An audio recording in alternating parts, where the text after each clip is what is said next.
Hello, this is TA Suyt. I'm just giving a little context, little background to this next story that's called Sunflowers and Roses. And it's got a part one, it's got a part two.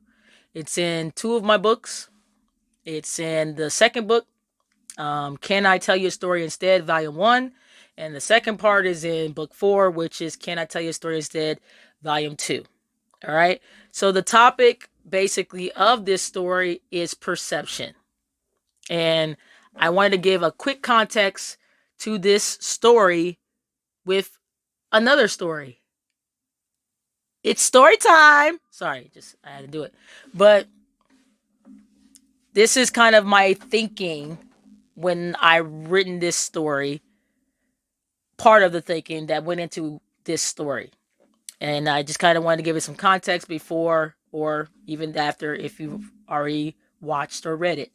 Um, so here's the story.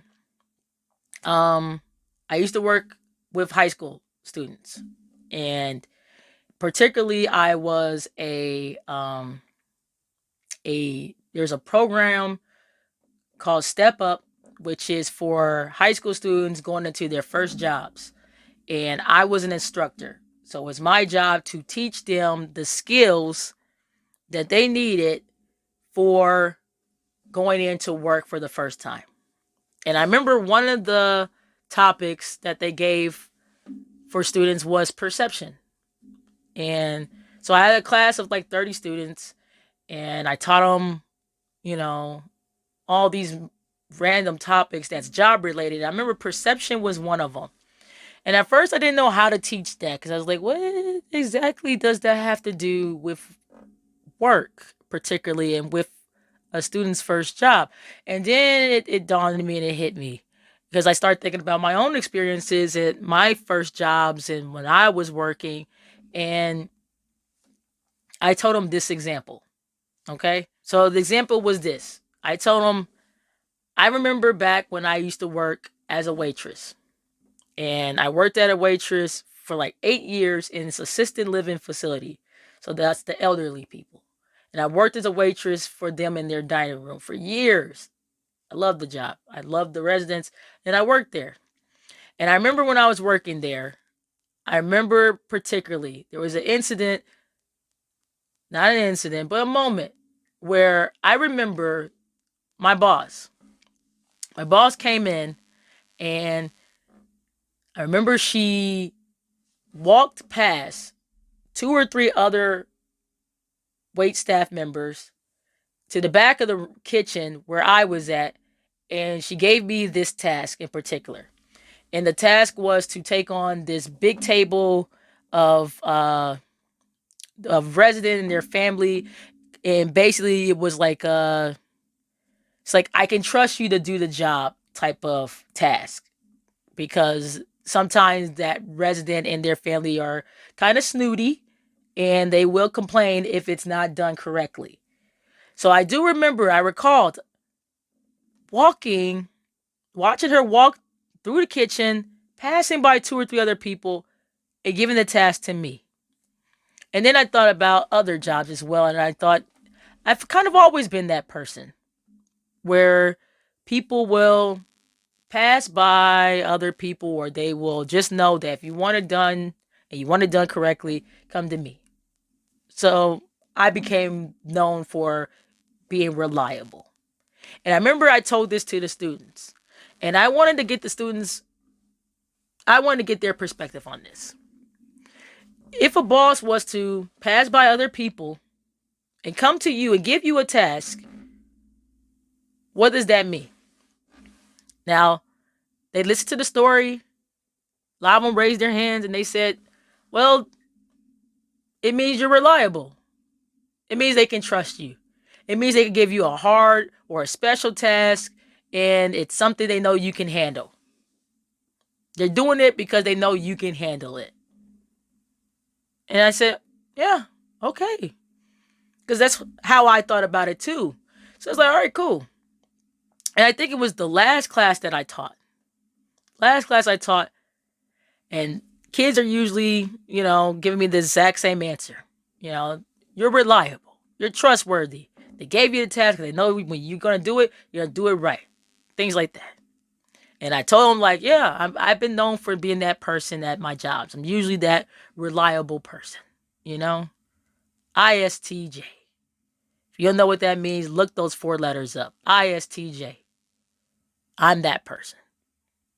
And I remember the last time I taught the class, there was a boy that raised his hand. And I said this whole story, and he said, yeah, Miss Tiffany, um, okay, I get what you're saying. You're reliable and trustworthy and things like that. But I also hear you say that they do this to you a lot. They choose you, they'll single you out as being the reliable one. So that means that they'll constantly come to you to get things done. And other people who's less reliable, they may not do this with all the time or at all, which means they don't get as much pressure as you do. And I remember him saying, yeah, I get what you're saying, but is that fair?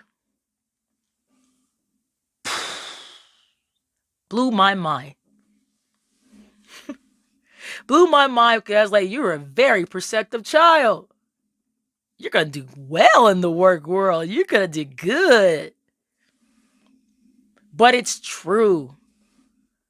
You see, my perception of it was, I'm reliable. I'm trustworthy. I'm the one that people go to get the job done.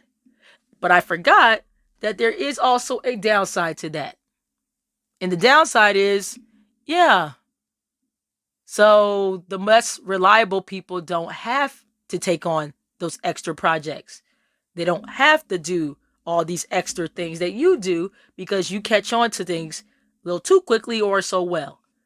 Because you have this great track record, we're going to always come to you with the harder stuff, the more we need a reliable person stuff. But does that make it fair? Because now you're more stressed out. You get the harder tables. You get the more stubborn customers. You get to learn a lot more skills that your other coworkers may not be learning. And that puts a lot of weight on you. And it puts a lot of weight on your shoulders. And he was a student, high school. Probably hasn't even had a job yet. And yet, he could see that. And that is the reason why they were trying to teach the kids about perception.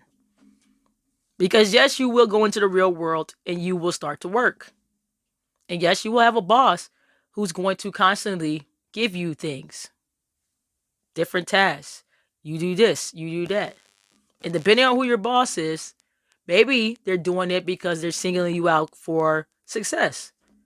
If you can do this, eventually you can work your way up to be a supervisor, manager, have my job one day. That's fine. But does that make it fair? It also means you might get more stressed out than your coworkers. It might mean you got to take on more tasks, more difficult tasks than they will. Does it feel like you're being punished because you're catching on a little quicker? Or because you're a lot more solid? Because your track record's a little better? What does that mean exactly? What does it mean? And that's what I was thinking of when I thought of this story. Because if you're a sibling, and I know me, I am the youngest of 9. Yeah, that's right, 9 children. My mama and daddy loved each other. Anyways, 9 children. Perceptions of the exact same situation can change. It doesn't matter if it's the exact same story and situation with multiple siblings was in it. If you ask one person, they might see it in one way. And you ask another person, they might see it a completely different way. And so I wanted to write about that. Perception. I wanted to add perception into a story. So that's a little background context for where I got the idea for him to write this story about family dynamics, about perceptions, and how, depending on who you are, you may see the exact same story completely different because we are all different individuals. So that's the story. Sunflowers and Roses, parts 1 and 2.